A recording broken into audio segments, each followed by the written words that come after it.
Pela cruz me chamou, gentilmente me atraiu e eu, sem palavras,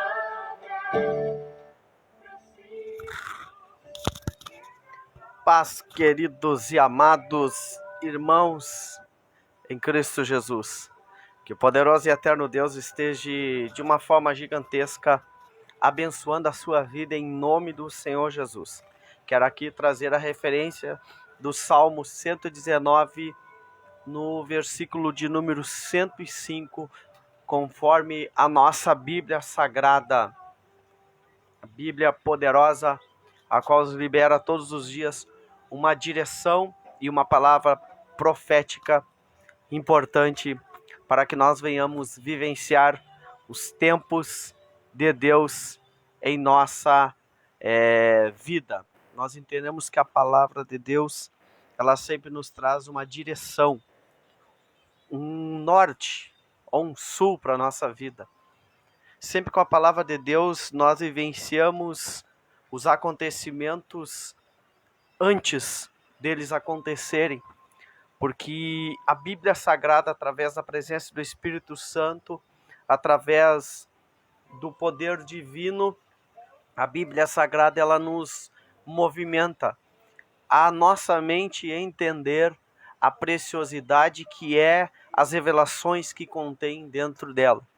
Dentro dos 66 livros da Bíblia, nós conseguimos nos concentrar em cada um deles de uma forma diferente, mas todas unificando o homem a servir a Deus, a tomar Deus como referência para todas as direções que nós venhamos tomar.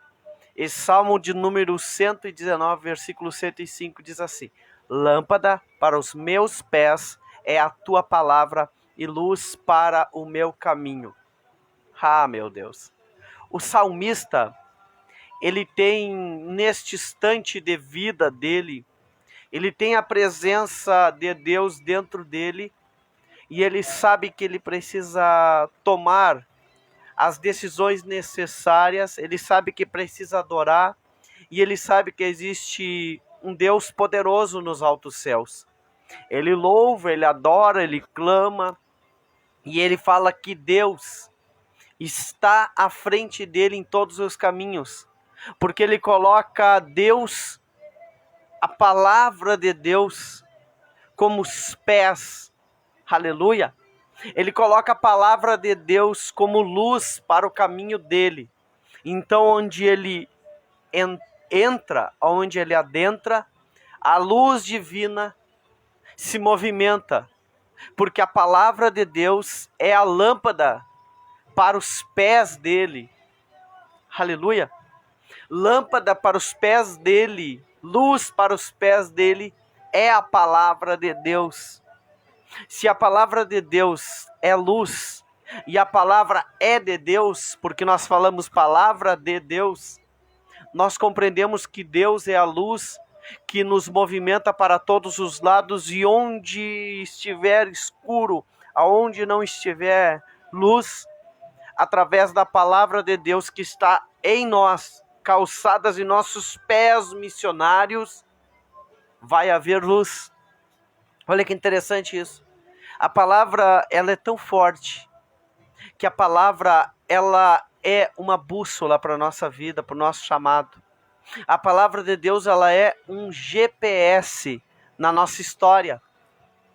Quando nos perdemos ou quando não achamos um lugar específico a qual nós queremos encontrar, nós abrimos o GPS e nós procuramos ali a referência da rua, do número, a referência do lugar a qual nós queremos ir. E o GPS nos direciona para que nós venhamos a chegar neste lugar específico a qual nós queremos chegar. A palavra de Deus é a mesma coisa. É a mesma coisa. Nós não lutamos nessa terra para sermos muito bem conhecidos. Nós não lutamos nessa terra para sermos os mais ricos milionários. Nós não lutamos nessa terra para ser os melhores pregadores, os melhores levitas, não.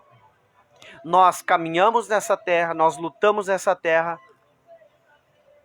para alcançarmos um dia o reino dos céus.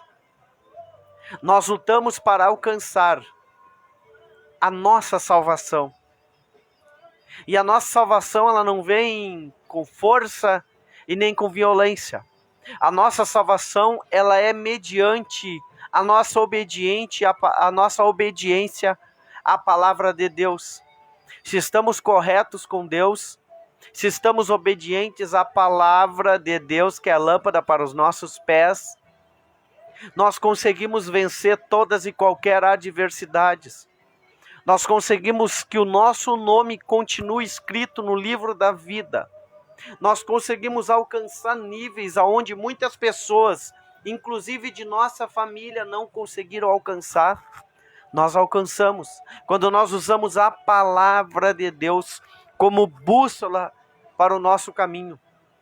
Muitos buscam a Deus, muitos buscam a inspiração de Deus, muitos buscam os milagres de Deus, buscam os dons de Deus, mas o que vai contar é a sua obediência, é a intenção do seu coração para com Deus, para com as coisas de Deus, que vai te levar a abrir a porta da eternidade, que vai abrir a porta da salvação, que vai deixar e continuar o teu nome escrito no livro da vida.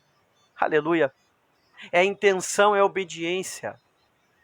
E isso é muito importante, porque nós vemos muitos homens de Deus, muitos. E cada homem de Deus, ele tem uma particularidade diferente. Uma forma diferente de receber de Deus. Alguns recebem sonhos, outros recebem revelação. Outros recebem a voz de Deus através da leitura, e quando estão lendo, eles descobrem coisas que não tinham descoberto ainda. Outros homens orando recebem o sussurro da voz de Deus. Outros recebem dentro da sua mente, como se fosse uma voz falando e trazendo direção. Cada um de nós tem uma forma peculiar de entrar nessa comunicação com Deus. Nós descobrimos quem é filho de Deus, quem realmente tem o dom de Deus, através da intenção do coração, através do caminho que está andando, através dos frutos que está dando no meio desta caminhada. Aqui está a diferença de grandes homens de Deus que são muito usados, mas não têm a peculiaridade de ter a presença de Deus. Mais basicamente no dia de ontem,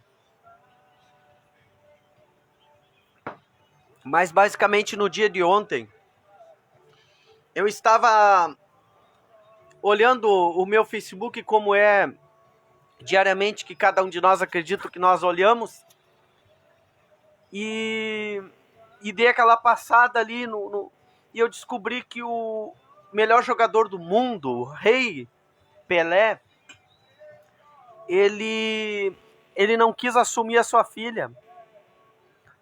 E ele nunca ajudou a sua filha foi até deputada estadual ou federal, e ele não ajudou. No dia que ela ficou doente, ele não foi no hospital. No dia que ela morreu de câncer, ele não foi no hospital. Até o último dia, ele não reconheceu a sua filha. E agora, particularmente essa semana, nós vimos que ele também está com a mesma doença que a filha dele. E ele está à beira da morte. E muitas pessoas amam o futebol que ele fez, mas muitas pessoas não conseguem amá-lo pela atitude que ele tomou, pelo caráter dele. E alguém dizia assim no Facebook: não adianta ter talento se não tem caráter. E eu comecei a entender e olhar com outros olhos e pensar nitidamente, profeticamente, com uma visão visionária sobre isso. E eu comecei a pensar desde ontem para poder iniciar esse processo dessa live de direção de Deus, que nós precisamos estar com o nosso caráter, com nossa índole, com o nosso testemunho correto para podermos andar na direção correta. Não adianta nós termos dons, nós temos pastoras, pastores, missionárias, apóstolas, apóstolos, profetas, profetisas, se Deus não está dentro de nós. O cargo eclesiástico não vai te fazer e nos fazer entrar no céu.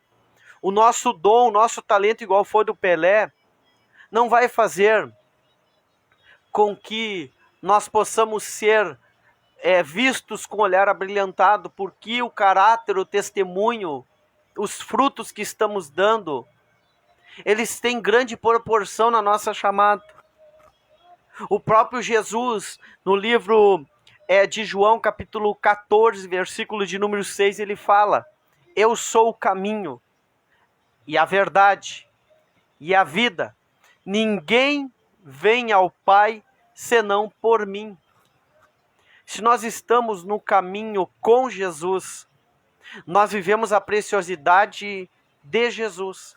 Se nós andamos com o caminho com Jesus, nós vivemos o nosso caráter inibado, o nosso caráter perfeito. Nós tentamos, na medida do possível, apagar as fofocas do inimigo, apagar os pequenos fragmentos de coisas negativas do inimigo, porque nós queremos viver a direção de Deus. Nós queremos que a palavra seja lâmpada para os nossos pés. Então nós nos afastamos do inimigo e caminhamos em direção a Deus. Se nós formos olhar o que Jesus falou: eu sou o caminho, e a verdade, e a vida. Se eu for olhar o caminho, eu verei que Deus manda que nós venhamos seguir, porque Ele é o caminho. Se nós queremos viver a verdade, nós vamos descobrir que a realidade é caminhar com Jesus. Se nós formos ver o que é a vida a qual Jesus fala, é a evolução. Se nós estamos caminhando, seguindo, se nós estamos vivendo a verdade, ou seja, a realidade, nós estamos vivendo em nossa vida uma evolução profética. Nós não estamos vivendo o natural, nós estamos vivendo o sobrenatural. Nós não estamos vivendo para essa terra, mas nós estamos vivendo a verdadeira vida que Jesus fala. Jesus muito fala em vida eterna. Jesus muito fala sobre a água da vida. Jesus muito fala sobre a eternidade, sobre o caminho dos céus, sobre o caminho dos pecadores, o caminho dos justos. Ele sempre falou durante as suas ministrações dentro dos 4 primeiros livros do Novo Testamento, Mateus, Marcos, Lucas e João.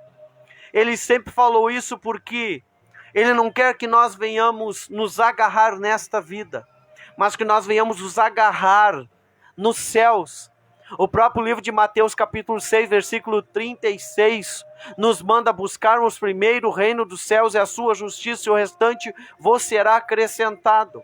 Buscar o reino dos céus, às vezes bobo de nossa parte, nós achamos que são outras coisas, e buscar o reino dos céus é buscar a salvação, buscar o caminho da salvação, buscar a referência da salvação, e o restante vai sendo acrescentado. Entenda isso, o restante vos será acrescentado. Eu lembro no ano de 2009, eu fiz uma prova. Eu fiz uma prova chamada Prova do Enseja. E eu passei em História, Geografia, passei em várias matérias. Na redação, em vez de eu escrever com letra separada perfeitamente, vírgulas, eu escrevi com letra de forma, ou seja, letra separada, na redação. E eu acabei rodando na redação. Só que quando eu rodei na redação, eu precisei fazer na escola. Na escola, eu precisei fazer as que eu não tinha passado. E eu só não tinha passado em redação. Pois bem, não fiz matemática, não fiz história, mas eu tive que fazer português novamente, inglês novamente. Eu tive que fazer literatura novamente. Por que isso? Porque uma coisa puxa a outra. Quando nós estamos andando em direção ao céu, buscando a salvação, perfeitamente buscando, as coisas são acrescentadas. Mas quando nós não estamos na direção de Deus, nós estamos errantes, uma coisa puxa a outra. Entenda isso. Um erro puxa outro erro. Se hoje eu não for um crente perfeito, e eu estou a pecar em pecados que eu poderia não pecar, eu acabarei puxando outras coisas, outros demônios, outras referências negativas, para que a minha mente viva, para que o meu corpo viva. Mas se eu estou buscando a realidade de Deus, eu vou sendo aperfeiçoado nesse caminho, para mim ser um vencedor no processo dessa caminhada. Eu não sei quanto tempo você, muitos de nós, quanto tempo nós estamos tentando e batendo na mesma tecla e parece que não dá certo. Às vezes é simplesmente um virar de chave na nossa chamada para as coisas darem certo. Eu particularmente andei com pessoas que, entre aspas, cristãos, e eu fui descobrindo que eu não estava aprendendo o que realmente eu precisava aprender, que era adorar a Deus. Eu estava vivendo um presente momento onde precisamos aparecer, onde precisamos pregar bem, onde precisamos mostrar algo. E eu acabei esquecendo a essência do amor de Deus, a qual me resgatou. E que essência é esse, meu querido e amado irmão, minha irmã Isabel, minha irmã Marina? Que mistério, que essência é essa? Sabe o dia que você se converteu? Naquele dia você chorou e você disse: Deus, eu vou largar tudo que eu estou fazendo de errado e eu vou viver esse negócio certo. Sabe aquele primeiro dia? Aquele primeiro dia que você orou e que você foi batizado no Espírito Santo, você falou em línguas, que coisa preciosa, que essência preciosa. Isso é viver o chamado de Jesus na nossa vida. Isso é viver o chamado profético de Deus. Viver uma diferença de vida. Muitos pregam avivamento. O que é o avivamento? Será que avivamento é o cair pessoas? Será que o avivamento é milagre? Será que o avivamento é cura? Será que o avivamento... Não, meu querido amado irmão. O avivamento é um conjunto de coisas. E a parte mais forte do avivamento é mudança de vida. A parte mais forte do avivamento é viver uma nova história de vida. Deixar para trás as coisas que deram errado e tentar no caminho, na direção certa, viver o profético de Deus. Viver o estabelecedor, mistério de Deus que nós podemos alcançar através de nossa entrega para com Jesus. Por isso que eu prego que a palavra de Deus é a bússola. Por isso que eu digo que a palavra de Deus é o GPS. Por isso que eu ministro a palavra de Deus, porque eu sei que a palavra de Deus vai nos levar para o caminho certo. Quem nunca, quando num sentido de aflição, abriu um salmo e descobriu ali uma direção de Deus? Quem nunca esteve triste, magoado, e abriu num dos 150 salmos e descobriu ali algo tão importante, algo que te trouxe um sossego, algo que te trouxe uma direção? Isso é a palavra de Deus. A palavra de Deus, ela é lâmpada para os pés. A palavra de Deus, ela é luz. A palavra de Deus, ela é o caminho. Jesus é o caminho, a verdade e a vida. Aleluia. Nós podemos. Nós somos filhos de Deus. Se até hoje você errou as direções na tua vida, creia que a palavra de Deus, ela vai te dar as direções corretas para que você venha vencer todas as dificuldades que hão de vir. Isso é automático. Pregador mentiroso fala: vem para a igreja, nunca mais vai ter problema. Vem para a igreja, nunca mais vai ter briga. Vem para a igreja, nunca mais vai ter perseguição. Vem para a igreja, nunca mais vai ter problemas. Mentiroso é esse pregador. Vem para a igreja, você vai ter problema. Sim. Mas também você vai ter alegria. Mas também você vai ter força para vencer esses problemas. Aleluia. Vão querer brigar com você? Vão. Vão querer te humilhar? Vão. Vão querer te acusar? Vão. Mas você vai ter a fortaleza da verdade. Aleluia. Você vai ter a fortaleza da verdade em Jesus e você vai poder dizer: Senhor, és tu que luta as minhas lutas e vence as minhas lutas. E eu quero estar contigo para me vencer todas estas dificuldades. Aleluia. Que o poderoso e eterno Deus abençoe a sua vida. Em nome do Senhor Jesus. Quem sentir no coração, compartilha esta live. Em nome do Senhor Jesus. Abençoe mais homens e mais mulheres de Deus. Que Deus abençoe a sua vida e que fique no seu coração. Salmo 119, versículo 105. Lâmpada para os meus pés é a tua palavra e luz para o meu caminho. Que Deus abençoe a sua vida. Em nome de Jesus, grande abraço do seu amigo Fernando Lopes. Nos braços do Senhor eu estou protegido. Não existe desafio que vai me impedir, nem a força de um ciclone declara meu fim. Mesmo estando em plena guerra, não vou